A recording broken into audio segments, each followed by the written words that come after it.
Hi there, welcome to our webinar, How to Implement AI to Hyper-Personalize Your Email Content. So with me is Tomi Resinen. Hopefully Hi. I pronounce it correctly. Yeah, absolutely So, correct. perfect. Alrighty, so what do we want to cover today? And thank you for all the people are joining us today. So leave your comments if you have questions. It's absolutely okay to ask them right away. For sure, we will quickly go through our agenda. So in the very first 5 minutes, we want to introduce ourselves a little bit. Then we want to drive a little bit the discussion, why is personalization important and which role can play AI? So I think this is a very important topic, and it's duly discussed throughout the world how you can use it. And then we both presenting a little bit of a case study because like eat your own dog food. So we tested TradeSpotter and our tool itself. And I think we have some very interesting results about that. And then quickly, for sure, advertisement, a little bit about Tarlox, so what it is, what you can get out of that, and also TradeSpotter. And then we are here for you to answer some questions. So I want to introduce my friend Tomi. So maybe you start. Yeah. Thanks, Erwin. So, yeah, there's a lots of fancy descriptions, fancy words on that slide, but basically, I'm just pretty down-to-earth guy with this operative touch. That's perhaps the main takeaway from this slide. Big fan of AI, big fan of automation, especially when it comes down to marketing and sales. So, if we can automate anything there, I'm always for it because it's helps us to have better results in sales wise at the end. Uh, Later on, like Erwin said, I'll be telling you a bit about TradeSpotter, how it works, and what are the common use cases. But yeah, why don't you, Erwin, introduce yourself as well? Sure. Yeah, my name is Erwin Arnold. I'm CEO and founder of Tarlox. So I'm a serial entrepreneur. Before I founded Tarlox, I had an agency where we served bigger clients to do marketing automation implementation, but not only the implementation itself, but also bringing them on the way how to use it, because a fool with a tool is still a fool. So therefore, you have to educate those people. You have to implement processes, etc., etc. So and that brought me to found Tarlox because we are solving one of the, at least in my opinion, the biggest problem in marketing, which is proper segmentation to personalize your data. I have more than 20 years of experience in marketing and sales with the special topic of marketing automation. And yeah, one of my favorite phrases is really, the past is known, the future is a prediction, as always. That's very So that's a good one, right?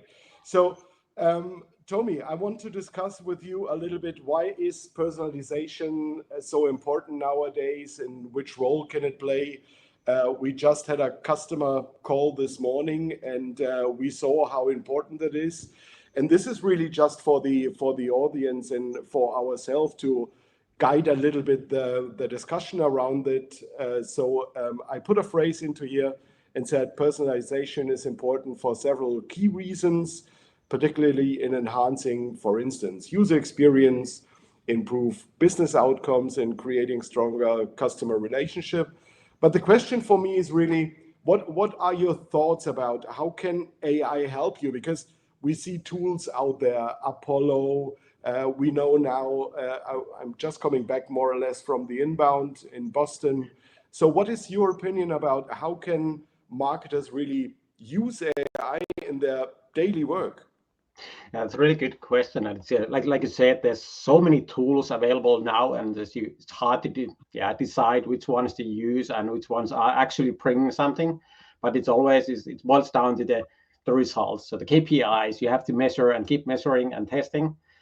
For content, well, there's ChatGPT and everything. We use that in our use case, what we'll be presenting later. So that's part of that. But it's always about speaking the right language to the right audience. So how you reach, and it's always kind of if you can dynamically create content that matches kind of the personality, we're talking about TradeSpotter, it will be more effective. But it's kind of understanding, knowing what happens, and just kind of being there. All right, perfect. Yeah, makes absolutely sense. So for me, so for sure, everyone knows ChatGPT, but for me, the question is really how do you engineer those prompts that it's not like an artificial email? Because nowadays you get a lot of LinkedIn messages, which are for sure AI generated. So for me, still, even when there are tons of tools out there, I still think there is, there's a little bit of personality missing still. So the human touch, I think that's quite important. The other thing I see when we are using such AI tools, so not only ChatGPT for content, but also for instance, segmentation or finding the right person, etc., is really about, I would see it as a improve user engagement. I think with the right content, and still content is king for me. It's very, very important that you really see the right segment to personalize your messaging wherever you can to. Anything? Yeah, these adapting algorithms like what you have in Dialogues, but you can see like been teaching my Instagram algorithms. So I like these really disturbing AI videos. It's kind of, I don't know, there's an old grandma and then the face turns to a dragon and then they fly away. So I kind of wanted to test that. So I kept watching those ones just for a few times. Now it feels like the whole feed is full of those. So the algorithm kind of instantly noticed my or the user behavior and adjusted the kind of different parameters there are, so that it knows, the kind of knows what kind of content and enjoy watching. That's kind of the same principles are, I know in the background, kind of adapting the scoring system. And so it's really exciting to see that kind of end user experiences. No, that's perfect. Thank you for that. And this is exactly where what I love those conversations also with Tommy. So we know each other now, I would say around about a year or something. Yeah, right. And this is how our use case started. So we were pitching our tools to each other, and then we said, hey, we have to do something together, but we do not know what to do, so to say. We knew the results of both our systems, and then we said, okay, let's plan a little bit what we can do together with our two tools. And this is something I really want to show you now. And again, if you want to ask questions, please do so in the field, and we will try to answer everything, or at least most of them, or we do a follow-up. Yeah, so the use case. So where did we start? So first of all, I met Tommy, as said, 1 year ago, and I said to my team, so how could we use those AI tools and customer insights, what we can generate with both of those tools, to generate personalized content. So it was really a greenfield approach, and what we are using in a combination is, for sure, we are using HubSpot. Hopefully everyone knows HubSpot. It's a marketing automation tool, but I do not want to touch base so much onto it. Then we have Dialogues, so our own tool. So eat your own dog food. This is always super important for me, because we also have to learn, right? So we are not the wise man praying what to do. We have to test it, and marketing is always about testing. And it always have to match your use case if it's working or not. Then we had TradeSpotter, and for sure we were using ChatGPT. For everyone who is more interested, it's not only this webinar we are doing, we also created a blog post out of that where you can read those results, etc., etc.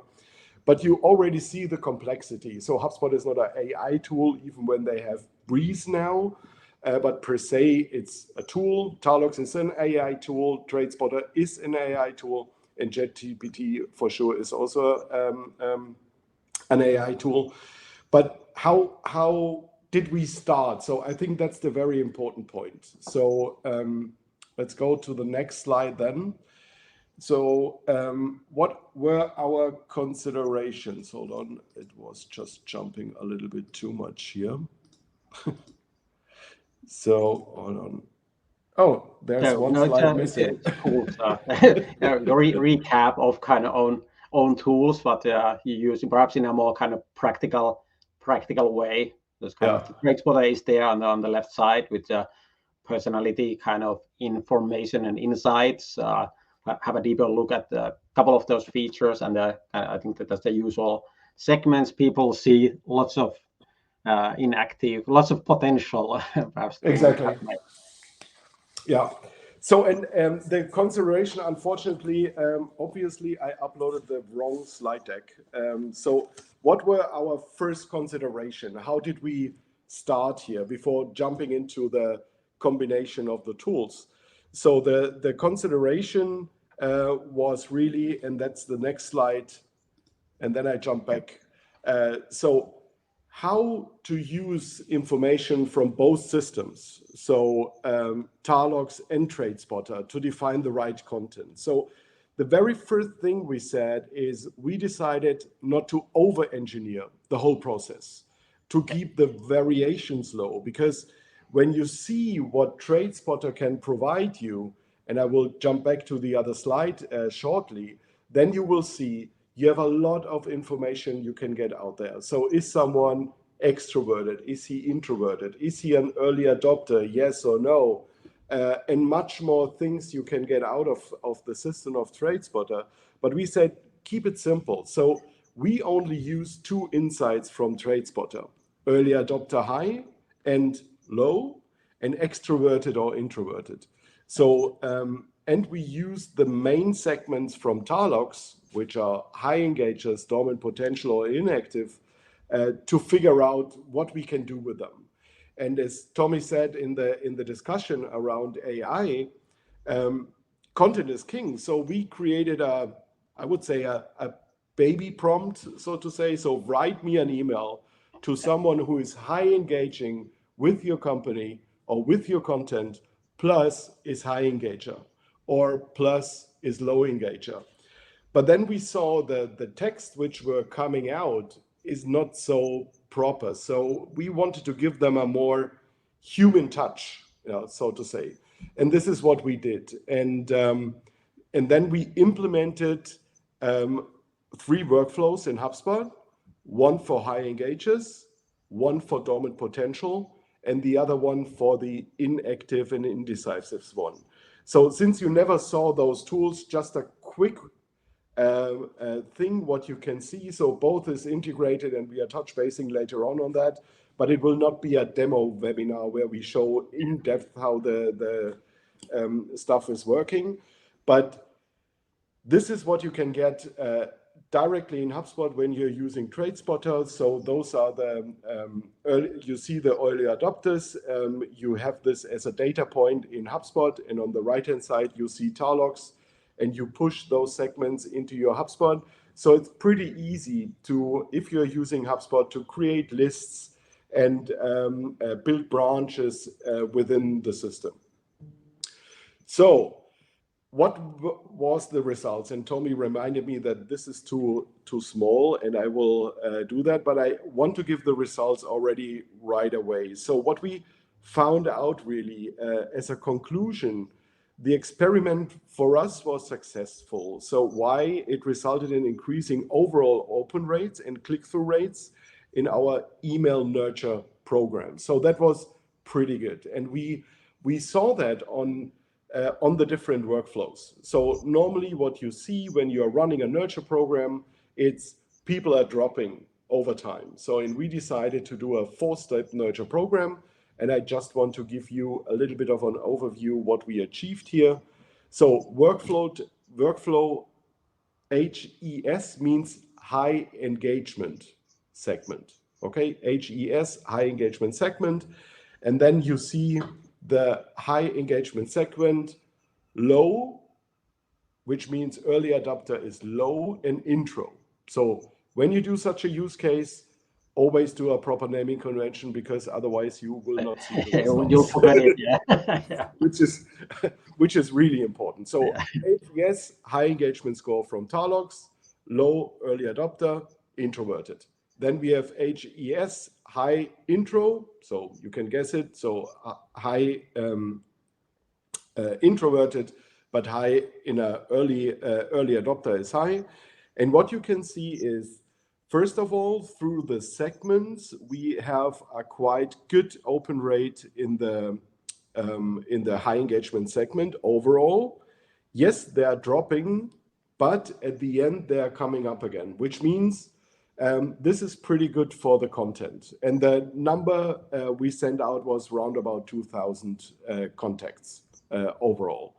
So I think this is a good result, and it shows that you have really to produce extroverted and introverted content, because if you write extroverted content to an introvert, they might not react.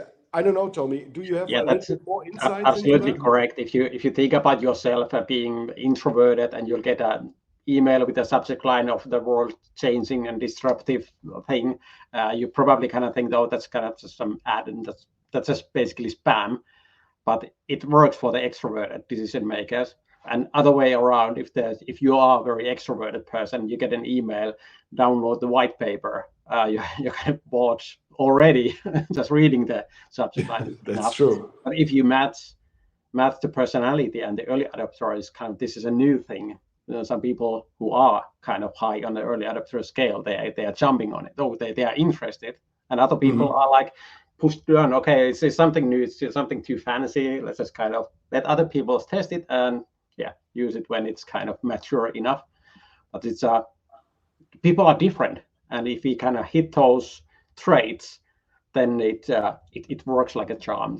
These kind of numbers and improvements are seen throughout the clients we have had. Perfect. Thank you, Tommy. So what we saw, it's dominant potential, DP, and again, low intro, high intro, etc., etc. As you can see already, the open rates are not so high than in the high engagement. But this is really because our tool is segmenting that. So that's absolutely okay. This is expected results. But also here, what we can see is in the dominant potential segment, the numbers are more or less steady.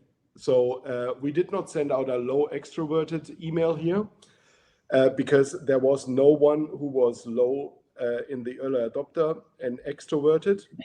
Very interesting, but okay, that's the case then.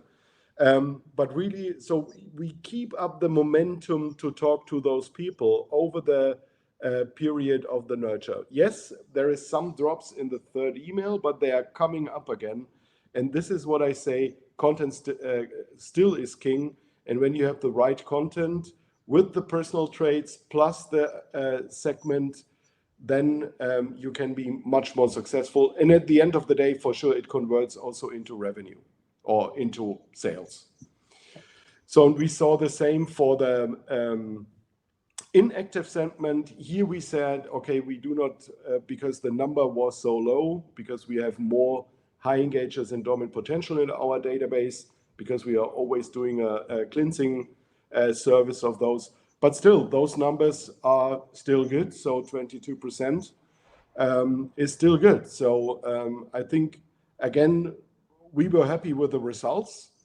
And anything to add from you and Tommy? Well, I think these people in this inactive segment, they don't usually react to any kind of mail. So it's like if you get even one of them react, it's a surprise because they haven't reacted before. Of course, you need to know who are inactive, like that's known because we use Talox in this case. So we know these are the inactive ones, and then there's the insights from Talox on what kind of content should be sent to these inactive people to get them activated again. It's a different content than the high engagers because those are about to buy. You could actually say these inactive people need to be activated first with the right tone and right kind of content. What Talox recommendations are, then it works. It's like, in my opinion, these are kind of great numbers. Perfect. Thank you, Tommy. So I always get the question, how long will it take to set all those things up? So yeah, before we come into the tool. So Tarlox is set up, I would say, in 5 minutes for sure, depending on the data. The first prediction will take, I would say, an hour, up to 30,000 contacts, etc., etc. So you're ready to go after an hour. TradeSpotter is right away. So when we installed it, it's right away. You have to make a decision if you want to run through the whole database or do this one by one. And then setting up the whole program, it was roundabout maybe a day. So the effort was not so much, because when I see the results, and we generated, I think, four new customers out of that, that's worth it. So for sure, it depends always on the value you can get out. But anyway, so that was a good success from our end, and the feedback from the team was also good. So since we are a little bit overdue with time, I quickly want to show you what is Tarlox all about, but no worries, no big slideshows or something like that. So basically what we are doing is we are grabbing all the explicit information out of the HubSpot system. So all the information. So also your custom objects, everything is consumed in the algorithm. And then we are looking at the activity, like email open, click through, etc., etc. And then we build a correlation between what is the likelihood that someone is engaging with your next email campaign, etc., etc. And then we are, based on this, we are giving a score, so from 0 to 100. No, it's not comparable with HubSpot scoring, because this is still guesswork. We just had this morning, this question, which was very, very good, because I'm asked very often about that. It's different, because regular scoring is just gut feeling. You have your ICP, then you say, okay, it's based on industry, number of employees, you name it. But then you look in the data, and then you see a fill rate of 20%, which means only 20% of your whole database could be scored. Our system is scoring everything. And again, it's an algorithm which is based on your data. You get a pie chart to see the per prediction, to see the distribution about high engagers, dormant potential, inactive one. You also see a no activity segment, which means you never send any email to those. And on the other hand, what you see on the down corner left, it's a density chart. So you really see all of your contacts in the customer journey. And yes, you can push everything to HubSpot, which means you have actionable lists in HubSpot. Another question is, okay, but I have customers, they're engaging maybe more or less. Yes, that's true. But we always want to look at the whole database so that the algorithm can learn, but you can drill down or create your own lists then in HubSpot. Yeah, that's about Tarlox. So for sure, we have a website. You can trial it for 30 days, or you can trial both of our systems for 30 days. And now, Tommy, what about TradeSpotter? And you have to say next. I'll say not yet. So, well, there we have it. The TradeSpotter is about AI-driven hyper personalization, and it's to improve all the results. So the most common use case is like we had with this use case presented, splitting the marketing audience to introverts and extroverts. Perhaps Kierkegaard is early adopters and not so early adopters. And writing the right kind of content that matches the personality. That's the key. Well, there's also the use case in sales. There is even more sophisticated communication tips. So kind of in different sales stages, like when you're prospecting someone, when you're calling someone, remember these tips, or when you're closing a deal. So remember these. So next. So this is basically the whole algorithm is also algorithms. It's everywhere algorithms. So it needs the first name, last name, and company name, and then it goes out. It crawls and it scrapes all kind of publicly available, so GDPR conform data about the decision maker. LinkedIn being one of the main sources. We are in the B2B environment. So it gathers all the data. It creates all kinds of analysis, but the most usable one, the most effective one in a kind of marketing communication is the extroversion. So that's kind of being the most common, the most effective way to split the content. And then, well, then basically everything, all the information is brought to HubSpot to be used by the marketing and the sales people. So it's no more kind of extra tools so that the people need to learn. It's rather than just keep using HubSpot. Yeah, next. So briefly about the salespeople. So salespeople always need to have discussions. They need to engage with people. So they have in this, it's all really small, but I can just kind of give you free demos and show it in practice. So it shows kind of gives, okay, when calling this person, make it energetic openings, just kind of keep the tempo high. Or for some people, it's like, no small talk. It's an introverted person who doesn't want to know about your dog or about how you're doing or doesn't want to tell you. So it's all those practical tips, what to think. There's some additional information that's provided, like if someone ghosts you and you don't reach the person, there's a tab for the company, other people. So you get to see who's perhaps the supervisor of your prospect. So you can give them a call. Or you just might notice that, okay, the position changed. So the person you were reaching is no longer working there. So that's a sales opportunity for the next company, of course, for you. So that's for the sales. And if we go for the next slide, then we are about this marketing, what we are talking about now a bit more, or have been talking. So splitting those people in this introverted and extroverted. And it's pretty simple. It's like Irvin said, create lists, dynamic lists, extroverted, introverted people, like we did in the use case, high engagers, introverted, and that's it. You can use it in the list, and then email marketing, smart content, or if you have big enough audiences, export them, upload to Google Ads and display networks, and used in a display marketing, digital marketing campaigns. The use cases are endless, but that's always we are kind of helping companies there, the idea that where they should begin. Well, what Erwin said, start simple, don't over-engineer it. Absolutely. Gather the first experiences and just kind of keep doing it. But I think that's it. Just kind of keep it at this level now. I'm happy to answer any questions about chat, or just kind of book a meeting with me or Erwin and just kind of have a small deep dive to the products and show you around. It doesn't cost you a dime, so it's definitely makes sense. Perfect. Thanks you, Tommy.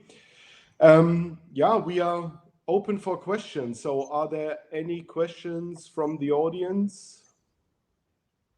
So let's wait a little bit. I think we answered already some of the general questions about what is Tarlock scoring compared to the regular scoring in HubSpot. We covered already the question of how long will it take, as an example. I think that's quite okay. So if there are no more questions here in the chat, I would say thank you so much. So please reach out to us. We are happy to give you a demo. I'm also happy to show you in our HubSpot system how we did it. I want to invite you for a trial with us, and Tommy and myself, we can jump on a call with you and discuss the first results. Again, many thanks, Tommy, for your time, for the preparation. I wish you all a wonderful day then. All right. Thank you. Thank you so much. Yeah.